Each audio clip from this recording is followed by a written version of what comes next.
Assalamualaikum warahmatullahi wabarakatuh. Halo semuanya, perkenalkan nama saya Nabila Salsabil. Saya mahasiswi Institut Ummul Qura Al-Islami Bogor, Fakultas Tarbiyah dan Ilmu Keguruan.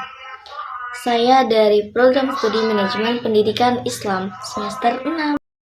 Di sini saya akan sedikit menjelaskan terkait mata kuliah Manajemen Sumber Daya Manusia terkait pedoman yang akan saya gunakan ketika saya diamanahkan untuk menjadi seorang HRD di suatu. Apabila saya diamanahkan untuk menjadi seorang HRD pada sebuah lembaga pendidikan, maka apa pedoman yang akan saya gunakan untuk memanage sumber daya manusia pada lembaga tersebut? Mari kita bahas. Pertama, perencanaan rekrutmen pegawai. Nah, di sini saya memiliki 7 tahapan yang dimana ini dianggap efektif dan efisien menurut saya. Karena untuk yang pertama itu proses identifikasi jenis pekerjaan yang dibutuhkan oleh suatu lembaga pendidikan kita. Kemudian yang kedua itu ada membuat deskripsi pekerjaan. Nah, membuat deskripsi pekerjaan ini adalah salah satu bahan untuk mencari kandidat. Untuk yang ketiga itu mencari kandidat.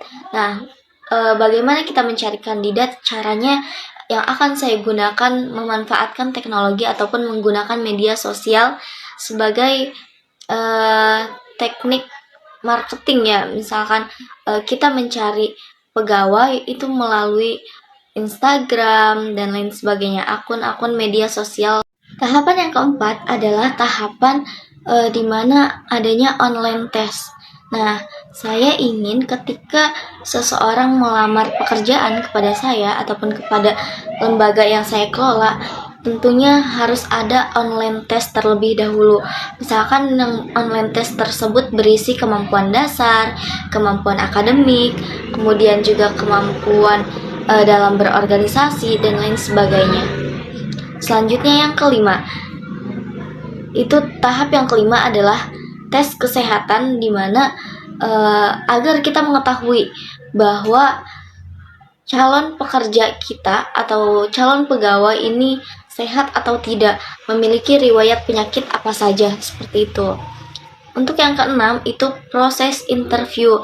Nah, pada saat inilah proses yang paling panjang menurutku dilalui oleh kedua belah pihak. Pada tahapan interview ini pula kita menanyakan terkait apa kontribusi yang akan diberikan oleh calon pegawai kepada perusahaan ataupun kepada lembaga kita.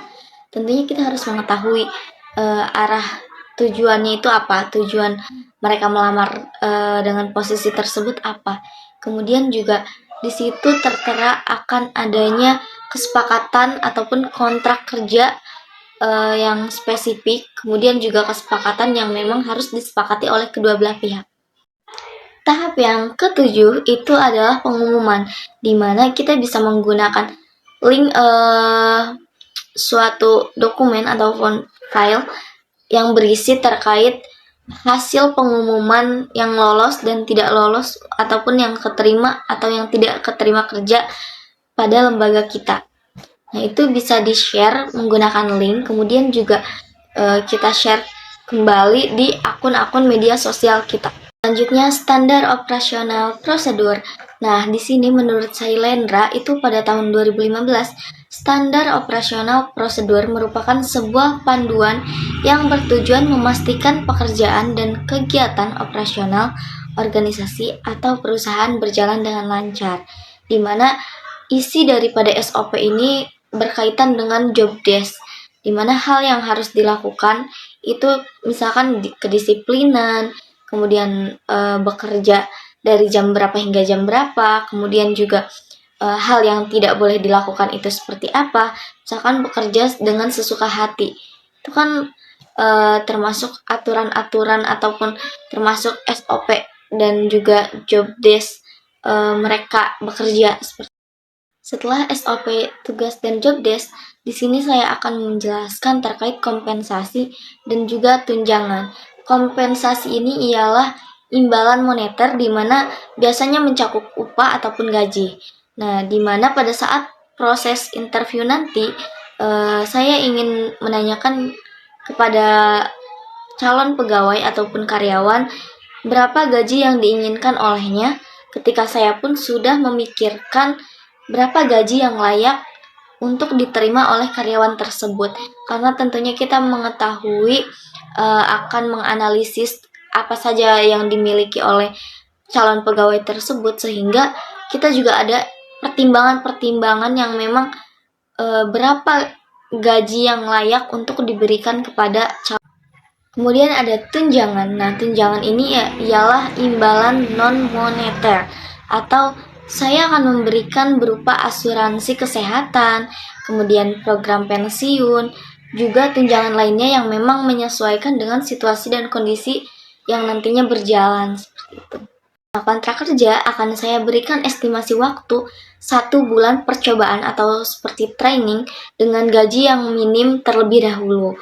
Nah, apabila pegawai tersebut sudah terlihat cukup baik ataupun aktif, maka kontrak kerja akan diperpanjang menjadi selama 10 tahun, yang kemudian harus disepakati oleh kedua belah pihak. Saya selaku HRD dan juga pihak calon pegawai yang tertera pada kertas hitam di atas putih, yang kami sama-sama telah sepakati, atau pemutusan hubungan kerja. Nah, PHK ini berbeda-beda jenisnya. Ada yang bersifat demi hukum dan juga ada yang sepihak. Nah, mari kita bahas yang demi hukum. Untuk PHK yang demi hukum itu artinya karena ia telah melanggar aturan yang berlaku.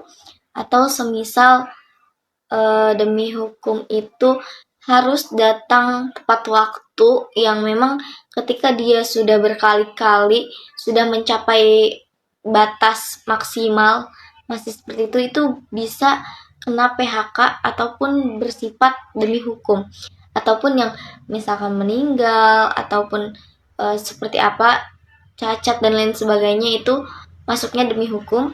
Kemudian untuk PHK sepihak itu bisa ada pemberhentian sepihak. Setelah itu ada pensiun, di mana usia pensiun adalah suatu proses berakhirnya masa kerja secara rutin dan mulainya untuk memasuki masa beristirahat karena masa kerja secara aktif telah berakhir.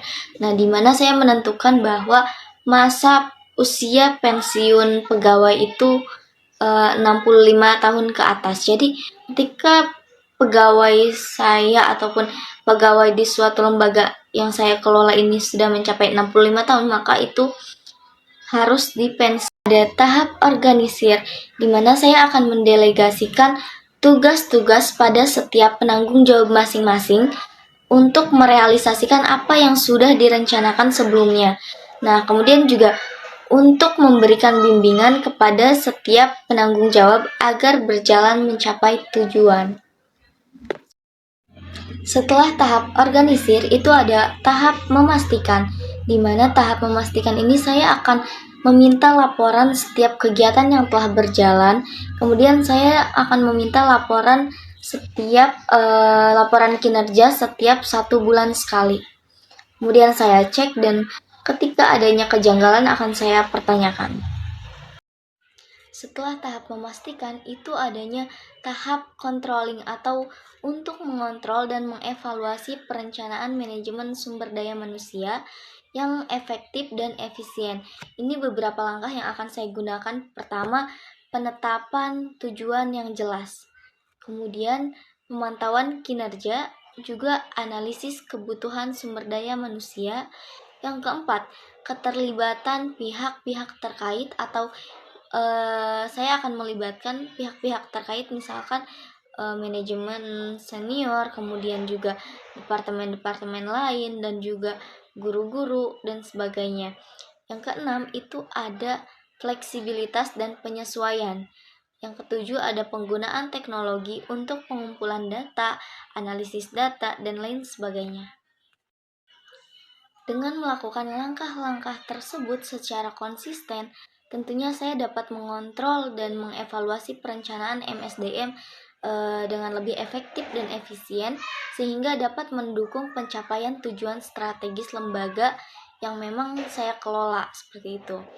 Mungkin kurang lebihnya mohon maaf. Hanya itu yang dapat saya sampaikan. Wallahul muwaffiq ila aqwamit thoriq. Wassalamualaikum warahmatullahi wabarakatuh. Bagi teman-teman yang ingin bertanya, silahkan isi di kolom komentar.